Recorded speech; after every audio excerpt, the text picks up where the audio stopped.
versículos 6, 7, 8 e 9. Primeira epístola do apóstolo Pedro, capítulo de número 5, versículo 6. Humilhai-vos, pois, debaixo da potente mão de Deus, para que a seu tempo vos exalte, lançando sobre ele toda a vossa ansiedade, porque ele tem cuidado de vós. Sede sóbrios, vigiai, porque o diabo, vosso adversário, anda em derredor, bramando como leão, buscando a quem possa tragar. Ao qual resisti firmes na fé, sabendo que as mesmas aflições se cumprem entre os vossos irmãos no mundo. Amém? Podeis assentar. Irmãos, o apóstolo Pedro, nesta primeira carta, nessa primeira epístola, uma epístola pastoral, e no texto que nós lemos, ele disse: humilhai-vos debaixo da potente mão de Deus. E muitas das vezes nós pensamos: como que eu vou humilhar? Como que eu faço para humilhar na presença do Senhor? Irmãos, tem dia que a gente começa a refletir, não somos saudosistas, mas a gente começa a olhar para o passado, para a igreja há uns 15 anos atrás, 10, 15, 20 anos atrás. Era uma igreja que humilhava na presença do Senhor. Era uma igreja que tinha uma vida contínua de oração. A igreja, os membros, o ministério, não fazia nada sem antes consultar ao Senhor, sem antes humilhar na presença do Senhor. E aqui ele fala: humilhai-vos, pois, debaixo das potentes mãos do Senhor. Eu acho que chegou um tempo para nós, o tempo desta geração que nós estamos vivendo, uma geração descompromissada com a verdade, uma geração descompromissada com o que é certo, uma geração descompromissada com a realidade e a verdade da palavra de Deus, de fazermos diferença, de humilharmos na presença do nosso Deus, de humilharmos debaixo das suas mãos. Para quê, pastor, humilhar? Para que a seu tempo, ele o quê? Vos exalte. Tem o tempo de humilhar e tem o tempo de ser exaltado, meus queridos. Nós humilhamos na presença do Senhor e Deus nos exalta diante dos homens. Deus nos exalta diante da sociedade, quando nós humilhamos na presença do Senhor. Você pode ver, o apóstolo Paulo é uma representação para nós. Paulo, enquanto ele não humilhou na presença do Senhor, enquanto Paulo não desceu na presença do Senhor, ele estava andando errado. Ele estava vivendo uma vida errada, achando que estava fazendo certo. Mas o dia que ele humilhou na presença do Senhor, Deus o exaltou diante dos judeus, diante dos gentios. Sabe por quê? Porque quando nós olhamos, é Deus quem nos exalta. A Bíblia diz que nos Salmos de número 113, vai dizer assim, que o Senhor é aquele que levanta o homem da onde? Do monturo, e faz assentar entre os príncipes do teu povo. É Deus quem levanta, é Deus quem exalta, é Deus quem nos tira lá do pó, nos tira lá do monturo. O monturo era o quê, irmãos? O lixo. Era o lixão fora, que nós temos aqui, fora da cidade. Deus foi lá e nos tirou do lixo do mundo e nos trouxe para este lugar, para adorar e exaltar o seu nome. Então, humilhai-vos debaixo da potente mão de Deus, para que a seu tempo, Ele vos exalte, Ele exalta a sua vida. Os irmãos podem ver que, desde lá do passado, Deus sempre exaltou aqueles que humilharam na sua presença. Profetas, reis, sacerdotes, juízes, que ficaram aos pés do Senhor, humilharam aos pés do Senhor. Deus os exaltou diante dos seus inimigos. Deus os exaltou diante dos seus adversários. Aí a Bíblia vai nos dizer, Pedro dizendo: olha, humilhai-vos debaixo da potente mão de Deus, para que a seu tempo vos exalte, lançando sobre ele, o quê? A vossa ansiedade. Irmãos, a tal de ansiedade é terrível a ansiedade. A ansiedade, muitas das vezes os discípulos, certa vez, estavam ansiosos. E Jesus falou para eles: não ficar ansiosos com os negócios dessa vida, não. Busca o reino dos céus e a sua justiça, e as demais coisas vos serão acrescentadas.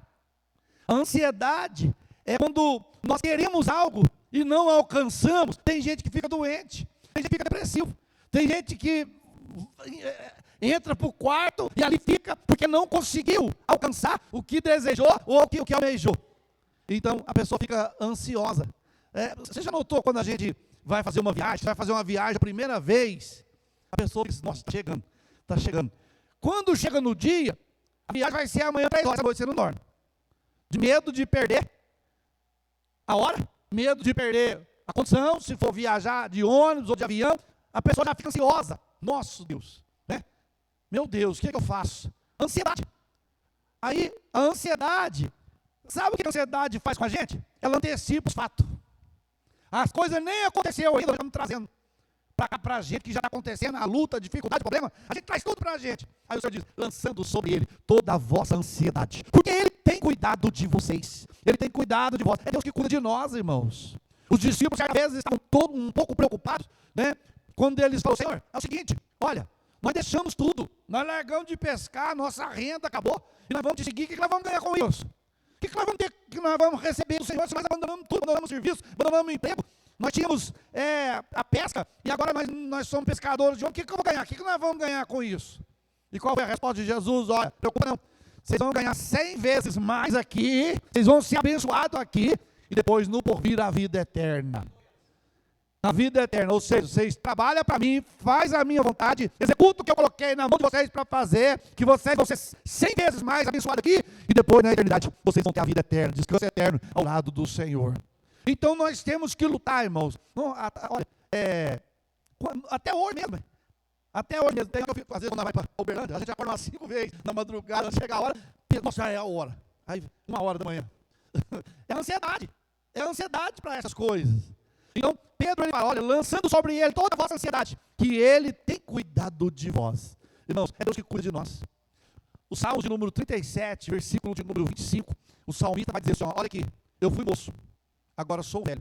Eu nunca vi a descendência do Senhor desamparada, e nem mendigar o pão. Eu não vejo. Mas a ansiedade faz com que as pessoas sofram. A ansiedade faz, nós vamos passar fome. Olha, os irmãos, tem uma ideia. Na pandemia, há 3 anos atrás, todo mundo estocando comida, e todo mundo, e desempregado. Aí eu pergunto aos irmãos, nós fizemos culto, realizamos culto todas as noites, escola dominical, e a igreja não teve nenhum irmão desempregado e nenhum irmão precisando de nada, irmãos. Sabe por quê? Porque Deus é provedor. Deus é aquele que cuida de nós nos mínimos detalhes.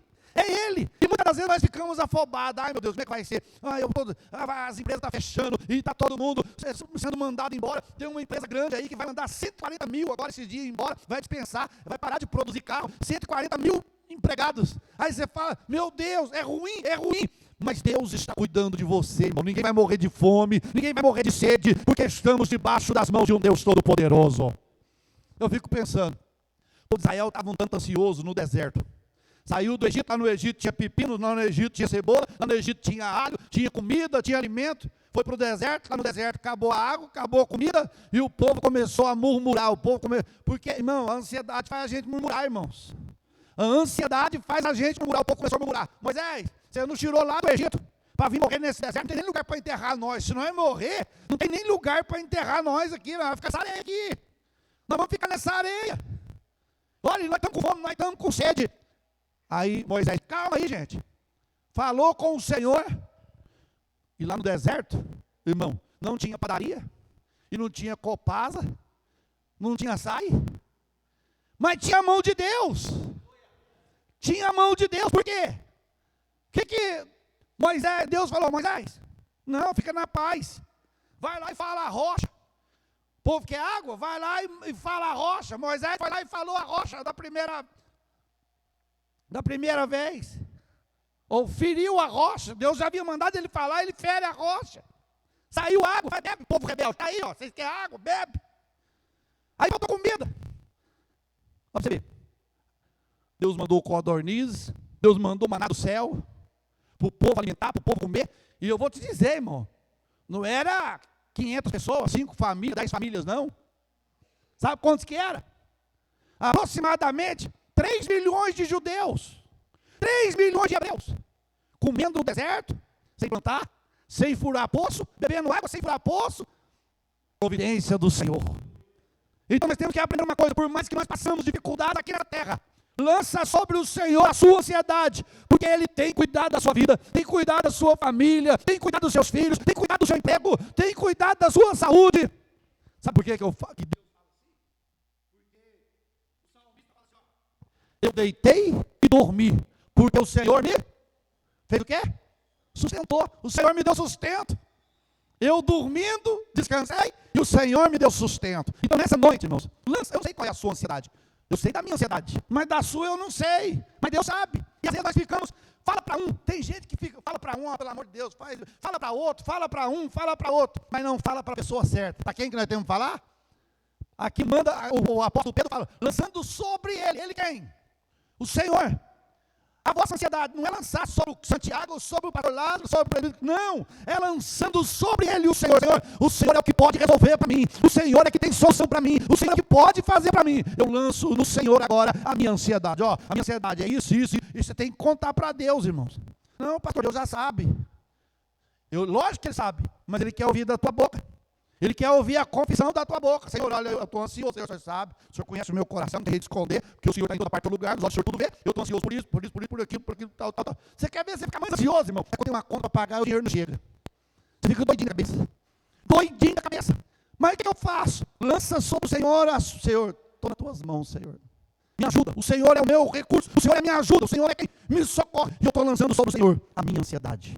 Os discípulos assim fizeram, irmãos. Então Pedro ele recomenda, lançando sobre ele, o problema aqui, ó, você notou aqui? Lançando sobre ele o quê? Toda. Não é uma nem duas. É toda vossa, quer dizer, nossa.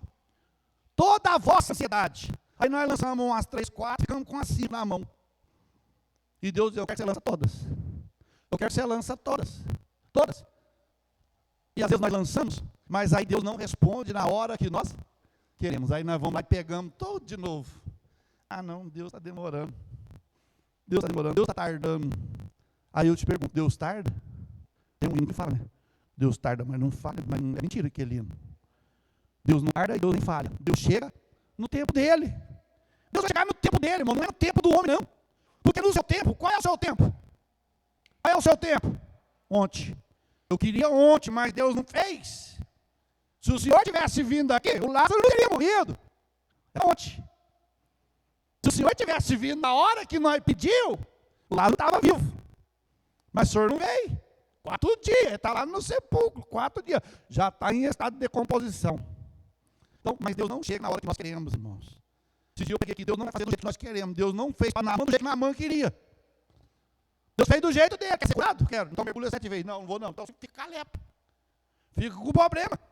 Tem gente que prefere ficar com o problema do que obedecer a Deus. Tem gente que prefere carregar o fardo pesado do que humilhar na presença do Senhor. Tem gente que prefere carregar o fardo do que humilhar. Senhor, me ajuda, me ajuda. Mas eu acho que chegou a hora, irmãos, de nós humilharmos, de nós lançarmos. Né? Aí Pedro vai dizer, sede sóbrio, vigiai. O que é vigiar? Um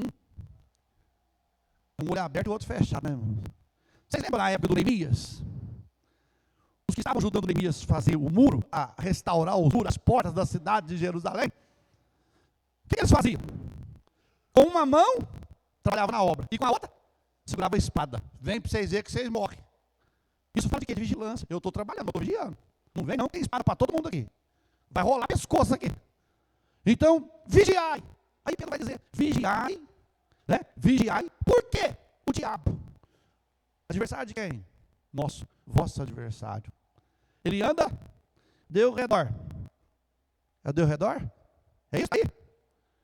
Ele anda, porque ao redor está quem? Salmo 34, 7.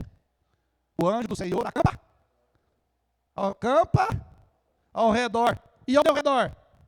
O capiroto. O inimigo. Você vê, né? Como que é o mundo espiritual? Ao redor, o anjo do Senhor. Ao redor, adversário. Se nós menosprezamos o anjo do Senhor, o diabo aproveita. E esse anjo do Senhor, quando fala anjo do Senhor aqui, está falando de quem, irmãos? Do próprio Cristo, que em Mateus capítulo 28, versículo 19, ele vai dizer o quê? Eis que eu estou. Ou estarei convosco. Eu estou convosco. Quantos dias? Todos os dias, até a consumação dos séculos. Então, nós olhando para essa palavra, é tempo de vigiar. Porque o inimigo está querendo roubar o que nós já temos adquirido. O que nós já temos recebido. Lá no livro de Apocalipse tem um versículo que fala assim, ó, retende o que nós já temos recebido, retende, segura. abrir mão, não. E João ainda vai dizer assim, ó, guarda o que tens, para que ninguém tome a sua coroa. Então, vigilância. Vigiar, irmão. Não é olhar a vida dos outros, não. Uma vez nós falamos que ia fazer uma vigília. Até quando eu lembro desse irmão, ele era jovem na época. Irmão, nós vamos ter vigília, sábado. E nós vamos todo mundo. Aí chegou, ele era novato da igreja, chegou, talvez ele esteja assistindo agora. Aí ele chegou, pastor, vigia, se vigiar, a gente vai colhendo os irmãos, vigiando os irmãos. Né? Não é vigiar o que o irmão está fazendo, o que o irmão deixou de fazer, porque Deus não precisa disso, irmãos. Aqui tem uma vez aqui na cidade, aqui, que tinha uns que saíam meia-noite, vigiando os jovens nos carrinhos de lanche, aí não, semana excluía todo mundo, disciplinava todo mundo, você lembra? Saía meia-noite, pastor, estava de mão dada, no casal de namorado jovem, estava de mão dada, aí pastor, já 3 meses, 4 meses, fora comunhão. Não é essa vigiar, não, irmão. Isso aí não precisa, não, porque isso aí os olhos de Deus contemplam todas as coisas. Vigiar é eu cuidar de mim. Eu cuidar de mim. Porque está tão difícil cuidar da vida, não é? Já está tão difícil cuidar da gente. Você imagina cuidar dos outros. Misericórdia. Né? Misericórdia. Então, se ele sobe já pelo diabo, seu adversário, anda ao teu redor, bramando. Como que? Ele não é leão, não. Ele quer imitar leão. Bramando como? Leão. Porque leão só tem um. É o leão da tribo de Judá, que é o próprio Jesus. Ele tenta, ele quer fazer alguma coisa, mas ele não pode. Buscando a quem possa. Irmão, quanta gente é tragada durante o dia pelo adversário. Quantas pessoas tirou a vida nesse dia hoje? Quantas pessoas suicidaram nesse dia? Infelizmente, é uma realidade. São dezenas, centenas, às vezes milhares de pessoas por dia que tiram a sua própria vida. Por quê? Porque o adversário, ele tenta tragar. Tenta tragar, tenta destruir, tenta acabar, tenta arrasar com a vida da pessoa. E para nós encerrarmos, o qual você vai resistir quem? O adversário. O qual resistir firmes. Não é? É uma das coisas que na atualidade está tendo pouco. É uma das coisas que na atualidade muitos crentes não têm mais. 2 palavrinhas. Qual que é? Fé. Fé. É 2 palavrinhas, mas de um grande poder. E fé é uma dependência total que nós temos do Senhor.